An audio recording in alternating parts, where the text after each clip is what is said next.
একাদশীর স্পেশাল পোস্ত তৈরি করার জন্য আমি এখানে নিয়েছি কিছু কাঁচা বাদাম। বাদামগুলোকে আমি 3 থেকে 4 ঘন্টা আগে জলে ভিজিয়ে রেখেছি। আর আমি বাদামগুলোকে খোসা ছাড়িয়ে শিলে আমি বেটে নেব।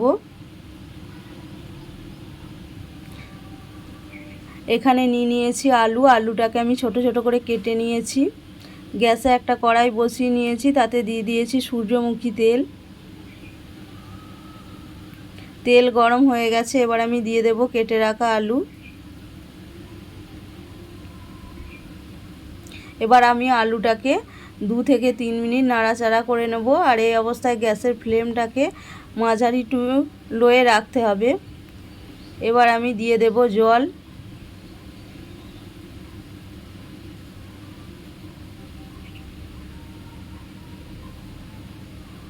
এবার আমি দিয়ে দেব পরিমাণ মতো সন্দক লবণ।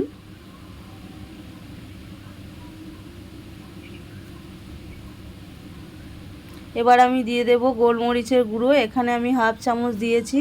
আপনারা যে যেমন ঝাল খেতে পছন্দ করেন সেরকমই দেবেন, আর এটা ঝালের জন্যই আমি দিয়েছি। এবার আমি 5 মিনিট এটাকে সিদ্ধ করে নেব। দেখুন আমার আলুটা সিদ্ধ হয়ে গেছে।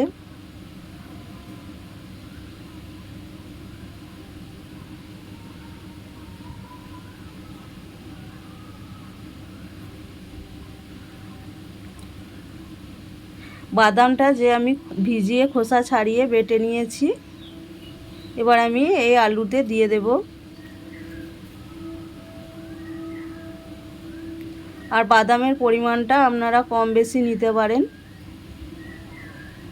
এবার আমি বাদামটা দিয়ে আরও 2 মিনিট ফুটিয়ে নেব।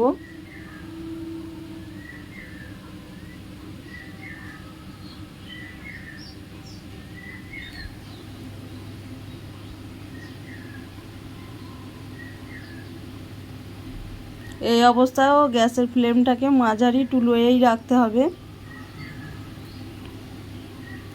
এবার আমি দিয়ে দেব হাফ চামচ ঘি।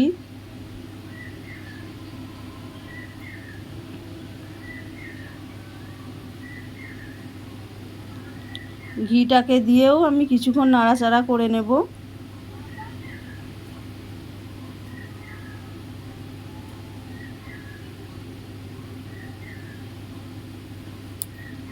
এবার আমি গ্যাসটাকে বন্ধ করে দেব। বন্ধুরা, আমার একাদশী স্পেশাল পোস্ত তৈরি হয়ে গেছে। এই পোস্তটা আপনারা বাড়িতে বানিয়ে দেখবেন, আর ভালো লাগলে আমাকে একটা লাইক, শেয়ার, সাবস্ক্রাইব করবেন।